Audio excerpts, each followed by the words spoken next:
નમસ્કાર દર્શક મિત્રો, બોડેલી નંબર 1 ન્યૂઝ ચેનલમાં આપનું સ્વાગત છે। હવે જોઈએ આજના તાજા સમાચાર। 4 પંચાયતોની હરખરી કોતર કિનારે વસતા ઢોકલિયા રજાનગરના રહીશો ગંદકીથી ત્રાહિમામ।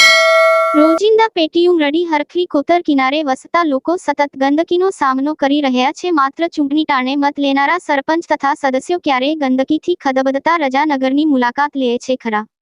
જુઓ વિડીયોમાં। જ્યાં જુઓ ત્યાં ગંદકીનું સામ્રાજ્ય। ચોમાસું પૂર્ણ થયે 2 માસ થયા છતાં કોઈપણ જગ્યાએ જંતુનાશક દવાનો છંટકાવ થયો નથી, જે ગંદકીથી મેલેરિયા અને ડેન્ગ્યુ જેવા રોગોને આમંત્રિત કરે છે। રજાનગર વર્ધમાન નગરને જોડતું નાળું વરસાદમાં તૂટી ગયું, જે હલકી ગુણવત્તાથી બનેલું હોવાની ચાળી ખાઈ રહ્યું છે। નાળાની આસપાસ હરખરી કોતરમાં ગંદકી સ્પષ્ટપણે દેખાઈ રહી છે। વિકાસની બાંગો પુકારતા ઢોકલિયા સરપંચ તાલુકા વિકાસ અધિકારી શું આ વાતથી અજાણ હશે? વહેલી તકે કોતરમાં સાફ સફાઈ કરવામાં નહીં આવે તો ગંદકીથી ત્રાહિમામ વિસ્તારના લોકો કલેક્ટર તથા ગાંધીનગર આરોગ્ય વિભાગને લેખિતમાં રજૂઆત કરવાના મૂડમાં હોવાની ચર્ચાઓ થઈ રહી છે। અહેવાલ હૈદર પઠાણ, બોડેલી। અવનવા રોજબરોજના સમાચાર જોવા માટે જોતા રહો બોડેલી નંબર 1 ન્યૂઝ ચેનલ। અને જો આપે અત્યાર સુધી આ ચેનલને સબસ્ક્રાઇબ ન કરી હોય તો સબસ્ક્રાઇબ કરો અને શેર કરો।